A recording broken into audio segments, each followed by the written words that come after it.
예, 주 2014년 3월 또 첫 주일을 맞았습니다. 어제는 또 3.1절 기념으로 대한민국 방방 곳곳에 거리마다 태극기가 날리고 네이버나 다음에도 네이버라고 거기 하는데 휘장에도 태극기와 그렇게 이제 네이버 로고에도 그렇게 새겨진 것을 태극기가 새겨진 것을 보게 됐는데 오늘 성경 본문은요 사도행전 3장 1절로 10절입니다. 40년 만의 기적이라고 그렇게 제목을 적어봤습니다. 40년 만의 기적.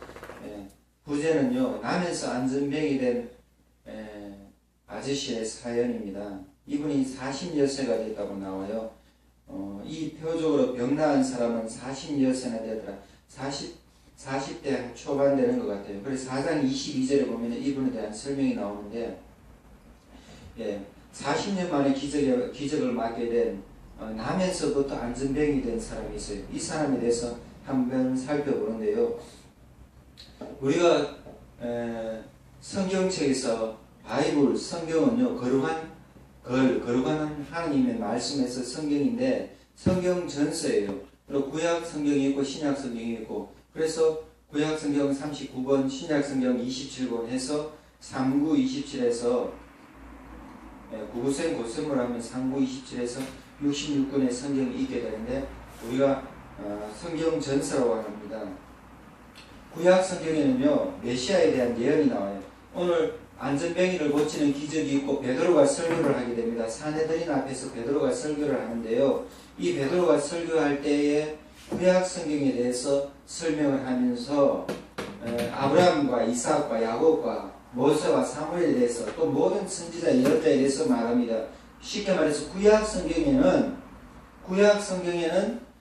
메시아가 오신다, 구세주가 오신다, 그리스도가 오신다 그 말이에요. 그리고 그분 오셨다 이거예요. 구약 성경 끝나고 이제 신약 성경에는 마태복음, 마가복음, 누가복음, 요한복음에는 구세주가 오셨는데 그분이 예수님이다 이거예요. 예수님이 구세주다. 나사렛 예수가 구세주이시다. 이것이 사도행전에서 핵심적인 구절이에요. 사도행전 1장 8절에 보면요. 성령이 임하시면은 권능을 받고 정의이 되는데 땅끝까지 이르러 정의이 됩니다. 성령님은요 예수님을 정언하게 해요. 자칭 교주라 해서 그 사람을 높이는 것이 아니라 예수님을 높이는 것이 성령님이 오셔서 하시는 거예요. 성령님이 오셔서 교회를 돌보고 예수님을 교회를 돌보시고 교회를 세우고 교회를 붕대게 하시고 예수님이 자랑되게 하는 거예요. 예수님을 높아지는 이름으로 세우는 것이 교회고 성령님이십니다. 이 성령님은 교회를 돌보시고 예수님을 증언하게 하시는 거예요. 그래서 이 교회를 통해서 민족 복음화가 이루어지고 세계 선교가 이루어지는데 오늘 사도행전 3장에 보면요. 구약 성경에 메시아로 오신 예수님이 증거되는데 이 방법이 독특해요. 지금 예수님이 십자가에 죽으셨다가 부활하시고 40일 동안 이 땅에 계시다가 예수님을 증언하시다가 예수님이 하늘나라에 승천하셨어요. 그리고 이제 교회에 주어진 사명이 예수 그리스도를 증거하는 것인데 예수님의 부활의 증인이 되는 것이 교회의 사명인데 위트니스라고 영어로 증인이에요. 위트니스가 증인인데 아이 위트니스라고 목격자입니다. 눈으로 보는 증인. 그래서 아이 위트니스는요 목격자예요. 그래서 예수님의 증인을 넘어서서 어떤 얘기를 들은 사람, 증인, 현장에 있는 사람 아니라 직접 생생하게 목격한 아이 위트니스 해가지고 목격자가 되는 예수님에 대한 목격자가 되는 그것이 이 사도행전에 대한 내용이고 예수님이 구세주다고 이렇게 말합니다. 십자가에 죽으신 예수님이 인류의 죄를 대속하시고 부활하셨다. 이것이 사도행전인데 베드로와 요한이 오늘 기도하러 가는데 베드로와 요한은요 하나님의 말씀을 증언해야 되는데 목격자가 되는데 방송국에서 불러주지도 않고 라디오에서 극동방송에서도 불러주지 않습니다. 10대에서 불러주지 않아요. 사내들인 이 사람이 종교와 정치의 사법, 입법, 행정의 공식적인 기구가 사내들인인데 마이크를 주지 않아요. 강단에서 설교하라고 너희 말할 것이 무엇인가? 너가 말하고자 하는 핵심이 무엇이냐? 그것을 말해봐라고 자리를 주지 않아요. 그리고 어디 방송국에서 불러주지 않습니다. 신문지면에 내어줄 테니까 인터뷰를 하자고 하는 사람이 없는 거예요. 그런데 베드로와 요한이 오늘 성전에 기도하러 갑니다. 성령을 받으면요, 영적인 일을 추구하게 돼요. 그 사람이 하나님의 뜻대로 사느냐 안 사느냐, 그 교회가, 그 민족이, 그 나라가 하나님의 뜻대로 사느냐 안 사느냐는요, 기도를 하는지 안 하는지 보면 돼요. 영적인 일을 추구하는지 안 하는지 보면 돼요. 베드로와 요한이요, 오늘 제9시 기도 시간은 지금으로 말하면 정오가 지난 3시입니다. 그리고 오후 3시에요. 애프터눈. 예. 오후 3시에 기도하러 갑니다. 오후 3시 정해진 시간인데, 유대인들의 기도 시간으로 정해진 시간인데, 지금 우리 오후 3시에 교회에서 집회한다면 몇 사람이나 모으겠습니까? 오전에도 요즘에 집회하면 대한민국에서 잘 안 모여요. 교회나 기도원에. 저녁에는 그래도 그나마 모입니다. 그런데 오후 3시는 굉장히 분주하고 일에 바쁘고 개인적인 사무에 바쁘고 공적인 업무에 바쁜 시간인데, 오후 3시에 베드로와 요한은요, 기도하러 성전에 올라가는 거예요. 이거 중요합니다. 영적인 일을 추구해야 되는 거예요. 영적인 일을 추구하는데 기도 시간에 성전에 올라가는 거예요. 공적인 성전, 예배드리기 위해서, 하나님 만나기 위해서 정해진 공적인 장소, 또 공적인 시간, 기도 시간을 만들고 공적인 장소로 올라가고, 그러고는 하나님께 의지하고 의탁하고 예수님의 이름으로 기도하는 이 성전에 올라가는데, 제9시 기도 시간에 성전에 올라가는데 베드로와 요한이 환상의 커플이에요. 원래는요, 베드로와 요한하고 나오면 안 되고 어떻게 나오냐면 베드로와 안드레가 나와야 돼요. 베드로는요, 동생 안드레와 형제라. 그럼 베드로와 안드레가 나와요. 안드레가 베드로를 전도하는 것이 복음서에 나오지 않습니까? 그리고 야고보와 요한이 나와요. 야고보가 항상 먼저 나오는 거 보니까 야고보가 형님인 것 같아요. 그 야고보와 요한이 나오고 베드로와 안드레가 나오는데, 오늘은 그렇게 나오는 것이 아니라 베드로와 요한이 나와요. 그러니까 이제 이 베드로, 안드레, 야고보, 요한이 서로 잘 압니다. 동료입니다. 고기 잡는 동료예요. 그런데 이제 예수님을 만나고 예수님의 12제자가 되고 믿음 안에서 영적인 환상적인 커플이 되는데, 베드로와 안드레, 야고보와 요한이 아니고 이제 베드로와 요한이 환상의 커플이 되는 거예요. 그래서 이제 육신적인 고기 잡는 일은 끝났어요. 예수님의 부르심 받고 소명, 콜링, 부르심을 받고 이제는 영적인 사역자가 되는 거예요. 영적인 사역자, 영적인 환상의 커플이 되는데, 환상의 파트너십을 이루는데, 복음을 위해서, 주님을 위해서, 하나님을 영광을 위해서 베드로와 요한이 파트너십을 멋지게 이루는데요, 베드로와 요한이 추구한 것이 영적인 거물을 치는 거예요. 성전에 올라가는 거예요. 영적인 사역을 한단 말입니다. 영적인 일을 한단 말입니다. 성전에 올라갔어요. 하나님의 야훼를 찬양하기 위해서, 하나님 전능하심을 의지하기 위해서, 예수님의 이름으로 기도하기 위해서 정해진 시간에 영적인 일을 추구하기 위해서, 구별된 일을 추구하기 위해서 성전에 올라가는 발걸음이 얼마나 복된 줄 모릅니다. 영적인 일을 하는 사람은 영적인 일을 하는 사람과 만나게 돼요.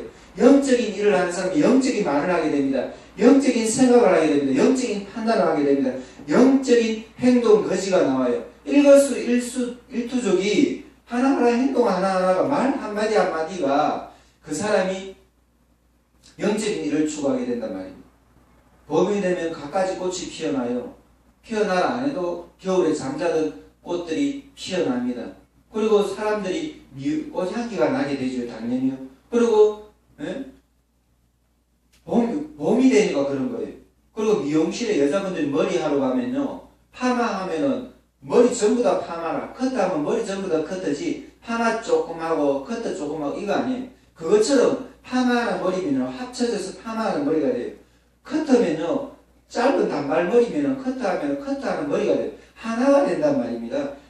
베드로와 요한은 환상의 커플로 하나가 됐는데, 영적인 일, 기도하는 일에 하나가 됐어요. 그래서 성전에 기도하러 갑니다.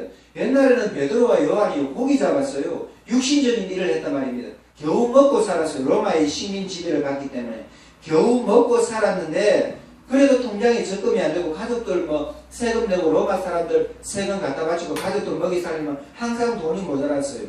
고기 잡는 걸로 생계 유지가 안 됐어요. 삶의 유지가 안 됐어요. 연명하는 수준밖에 안 됐어요. 근데 이제 영적인 일을 하고 예수님이 뭐라 했습니까? 제자로 부르시고 너희는 이제 사람 낚는 어부가 된다 했어요. 그래서 이제 사람 낚는 어부가 되는데 오늘 그 장면입니다. 영적인 거물을 치러 성전에 올라가는 거예요. 우리가요 세상적인 일에서 도약을 해야 돼요. 비상을 해야 돼요. 이제 세상적인 일을 좀 내려놔야 돼요. 그래야 영적인 일을 추구해야 세상적인 일이 저절로 끊어지고 영적인 일을 추구해야 하나님의 사역자로 쓰임받을 수가 있습니다. 맨날 목사 타이틀을 갖고 성도, 집사, 장로 타이틀을 갖고 다단계하고 쓸데없는 거 하고 전도지를 돌려야 되는, 명함을 돌려야 되는 손에 엄한 것 하면 안 됩니다. 하나님의 기뻐하는, 예수님을 전가하는 일. 기도하는 제목이 무엇입니까? 제가 당신을 위해서 기도해 드리겠습니다. 저하고 같이 교회 한번 가볼래요? 이번에 우리 교회에 부흥 집회합니다. 오늘 어느 교회는 송솔나무를 불렀어요. 지금 또 부정교회, 부산의 부정교회도 오늘 집회가 있더라고요. 이제 봄이 되니까 날씨가 풀리니까 부흥 집회도 하고 좋은 강사분들도 불러서 자꾸 영적인 말씀의 꼴을 먹이고 이렇게 영적인 일들을 자꾸 추구하는 사람들이 거룩하게 부르심을 입은 성도 아닙니까? 우리는 성도예요. 성도의 직분을 거룩하게 부르심을 입은 사람, 거룩한 무리라는 뜻을 넘어서 집사가 되고 장로가 되고 전도사가 되고 목회자가 되면 이런 목사의 타이틀, 장로, 집사, 전도사의 타이틀로 하나님의 영광을 드리는 일을 해야 돼요. 베드로와 요한은 이제 사도로 부르심을 받으니, 제자로 부르심을 받으니 영적인 거물을 치러 간 거예요. 자기들이 영적인 거물 치는 줄도 모르는데 기도하러 갔을 뿐인데, 하나님의 뜻을 이루러 갔을 뿐인데, 성전에 정해진 시간에 기도했을 뿐인데, 이것이 대단한 결단이다, 이것입니다. 이것이 대단한 결단이에요. 대단한 결단입니다. 별다른 것 아닙니다. 계속 같은 일들을 추구하는 거예요. 같은 일들을 추구하는데 그것이 진실되냐, 정직하냐, 바르냐, 깨끗하냐, 순수하냐, 그것이 중요합니다. 전에도 기도했어요. 근데 삶의 문제가 해결 안 됐어요. 전에도 나름대로는 열심히 살았습니다. 근데 삶의 문제가 해결 안 됐는데 이제 삶의 정체성이 확실한 거예요. 사도로서, 예수님의 제자로서 예수님이 원하시는 것이 거룩합니다. 기도하는 것이. 그리고 말씀과 기도로 거룩하게 전도 안 했습니까? 디모데전서 후서에 보면요, 하나님의 말씀과 기도로 거룩함을 입는다 그랬어요. 우리가 거룩함을 입는 영적인 특별한 은혜를 누리는 것은 하나님의 말씀과 기도입니다. 예수님의 이름으로 나아갔을 때에 거룩함이 이루어지는 거예요. 그래서 거룩함을 알게 모르게 거룩함을 추구하는 거예요. 성령님의 인도하심을 받으니. 그래서 성전에 올라갔습니다. 성전에 올라가니 자기들도 모르게 영적인 크다란 거물이 쳐졌어요. 영적인 거물이 쳐져가지고요, 5,000명을 낳게 되는 거예요. 5,000명을 전도하게 되는 거예요. 그것도 남자 숫자만 5,000명을 전도하게 됩니다. 4장 4절에 보면요, 말씀을 들은 사람 중에 믿는 자가 많으니 남자의 수가 약 5,000이나 되었다. 여자까지 치고 어린아이까지 치고 할아버지 노인분들까지 치면요, 7, 8,000명이 될지 10,000명이 될지 모르고 베드로의 한 번 설교에 5,000명의 거물이 낚이다니 정말 대단하진 않습니까? 고기 한 번만에 5,000마리 잡으려 해도 힘들어요. 그런데 5,000명의, 남자만 5,000명이 되는 사람이 베드로가 한 번 설교할 때 됐다니, 이것이 영적인 축복이고 은혜예요. 축복의 소나기가 쏟아지는 거예요. 영적인 거물이 얼마나 튼튼한지 모릅니다. 촘촘하게 구멍 하나 난데없이 거물을 쳤을 때 5,000명이 낚이다니, 얼마나 베드로가 이제 요한이 영적인 수준이 대단하게 되어요. 그 영적인 수준이 대단하게 되어서 거룩한 시간에 예배를 드립니다. 구별한 시간에 예물을 드리고 예배를 드리고 찬송을 드리고 기도를 드리고, 오늘 또 때가 됐거나 성경책 펼쳐가 대충 기도하지, 대충 말씀 전하지, 이렇게 하면 안 됩니다. 준비하고 기도하고 말씀 전하고. 그래서 예수님의 이름을 품고 성전에 올라갔는데 기적이 일어나는 거예요. 오늘 40년 만에 기적이 돼요. 무슨 기적이 일어납니까? 베드로와 요한이 영적인 환상적인 커플이 됐을 때, 육신적인 일을 내려놓고 소명자가 됐을 때, 사명을 감당하는 하나님의 사람이 됐을 때 기도하러 올라가니까 준비된 영혼을 만나게 되는 거예요. 그 사람은 40년 동안 안전병이로 태어나고 40년세가 됐는데 40대 초반이거든. 40년 동안 안전병이 돼서 어릴 때부터 한 7살, 8살, 10살 때부터인지 모르겠어요. 그러니까 계속 성전 미문에 두고 구걸하는 거예요.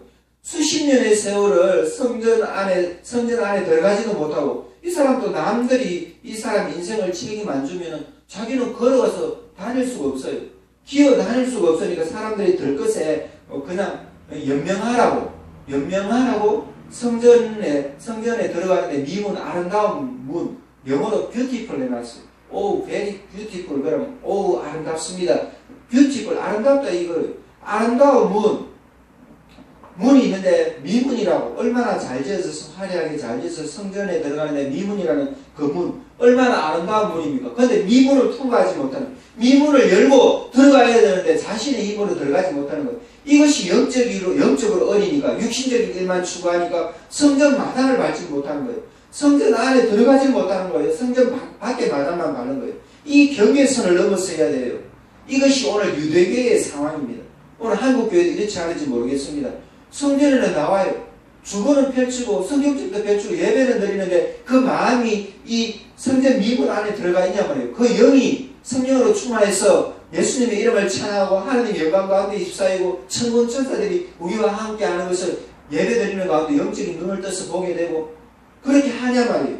오늘 유대교의 상황이 꼭 이 사람처럼 그래요. 로마 식민 지배를 받죠. 예? 쿠데타 일으키려 해도 군사력이 약하죠. 헤롯 당파 열심당원들이 정치적인 열심으로도 안 되죠. 사내들인 이 사람들은 입법, 사법, 행정을 총괄하지만 백성들의 세금으로 성전 세금으로 먹고 살면서 자기들은 기득권 누리면서 로마 사람들이 시키는 대로 입맛대로 구미에 맞춰주면서 백성들은 가난하든 말든 어렵든 말든 힘들든 말든 자기들 배만 불리고 거룩한 척하고 그럼 나라 민족을 위해서 이 사람들 행위에 뭐가 있어요? 예수님 십자가에 못 박는 데만 앞서고 바라바라를 낳아주는데 이 사람들이 선동하고 안 그랬습니다. 베드로가 뒤에 여기 설교하는 내용이 그네요. 인생에 소망이 없어요. 그래 이 사람은 또 하루 구걸해야 되고 또 먹고 살아야 되니까. 그래서 베드로와 요한이 들어가는데 쳐다봅니다. 간절한 눈빛으로. 아이고 동전 한 푼 좀 주세요. 1,000원 2,000원 좀 헌금 좀 해주세요. 내 먹고 살아야 됩니다. 이러는 거예요. 오늘 또 헌금해달라는 사람들이 얼마나 많은지 모릅니다. 헌금을 넘어서 하나님의 영광을 드러내는 일들을 추구하면요 기적이 일어나게 되는 거예요.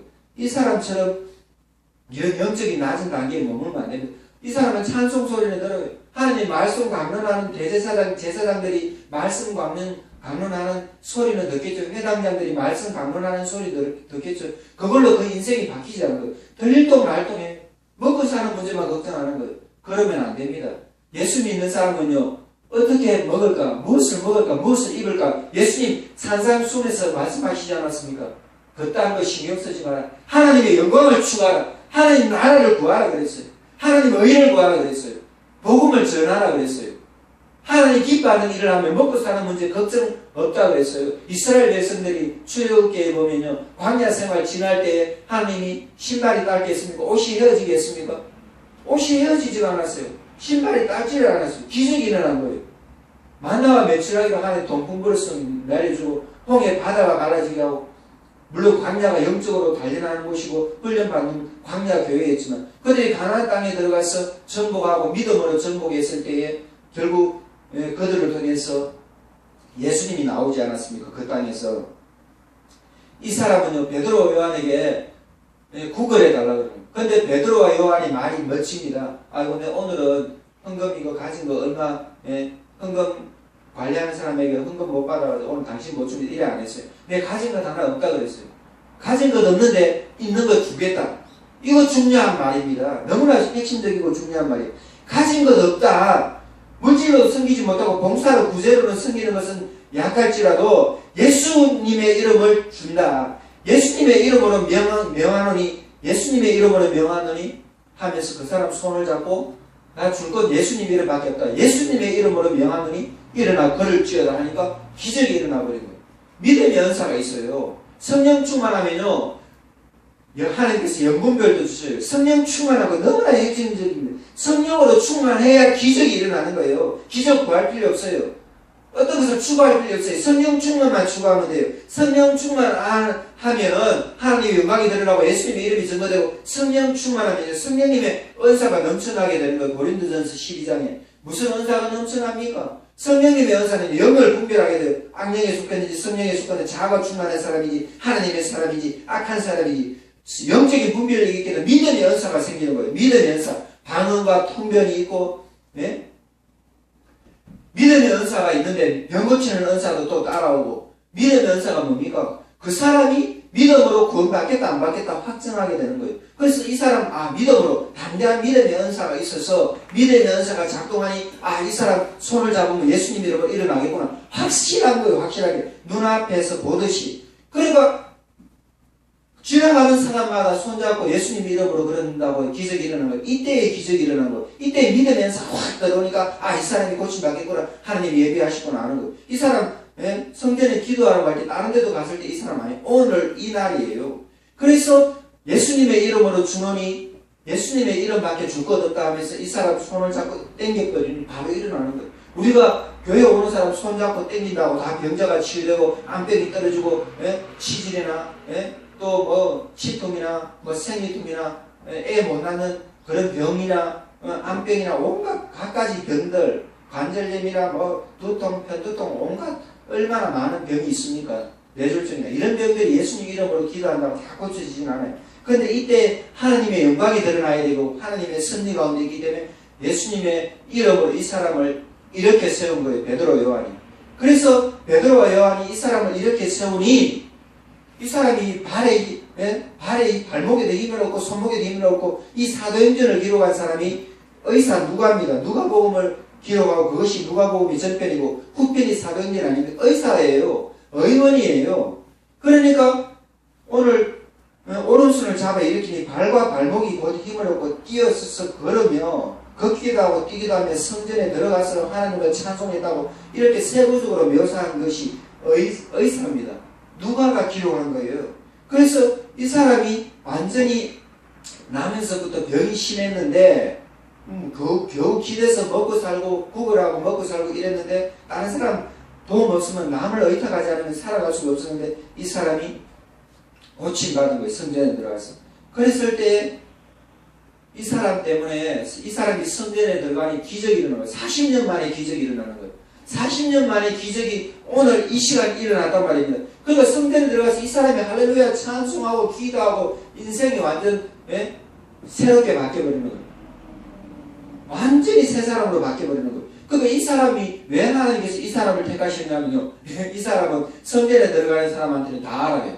왜냐하면 성전에서 계속 사람들에게 구걸하는 사람이니까 모든 사람들에게 아는 이 사람이 하나님 앞에는 필요했단 말입니다. 베드로와 요한이 예수님 이름으로 이 사람 병을 고치니 안전뱅이가 나아버렸어요. 이 안전뱅이가 나면서부터 안전뱅이인데 모든 사람을 압니다. 그러니까 이 사람이 찬송하고 기도하고 할렐루야 간증하니까 모든 사람들이 알 수밖에 없는 거예요. 다 알고 있으니.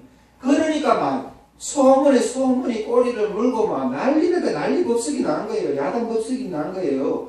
그래서 어떤 일들이 생기냐면 사람들이 막 너무나 막 구름대같이 벌떼같이 사람들이 몰려들이 이제 단상회에서 베드로와 요한이 병을 고쳤으니 마이크가 딱 주어진 거예요. 인터뷰하라고 요청이 쇄도하는 거예요. 그러니까 어떻게 됐습니까? 베드로가 하나님의 말씀을 전하는 거예요. 구약 성경에 오실 메시아가 예수님이다. 아까 말했습니다. 아브라함, 이삭, 야곱부터 해가지고 하나님이 모세를 통해서 사무엘 선지자를 통해서 구약 성경에 예언한 분이 나사렛 예수님이라고 증거를 하는 거예요. 이 사람 병 나은 것은요 예수님 증거하는 도구가 되었기 때문에 소중한 거예요. 병 나은 것으로만 끝나버리면 안 됩니다. 또 이 사람 병 나고 나중에 또 늙어서 죽어요. 그런데 이 사람이 병 나은 것이 중요한 것은 예수님을 증거하는 도구가 됐답니다. 이것이 중요한 베드로와 요한이 환상적인 커플로 하나님의 뜻대로 살아가니 뜻을 세고 기도하고 되니 더딜지라도 어려울지라도 힘들지라도 성취가 되는 거예요. 성공이 이루어지는 거예요. 해프닝이 또 생겼습니다. 40년째 안전병이 된 이 거짓 생활 하던 사람, 구걸하던 사람, 남의 힘 아니면 살아갈 수 없는 이 사람이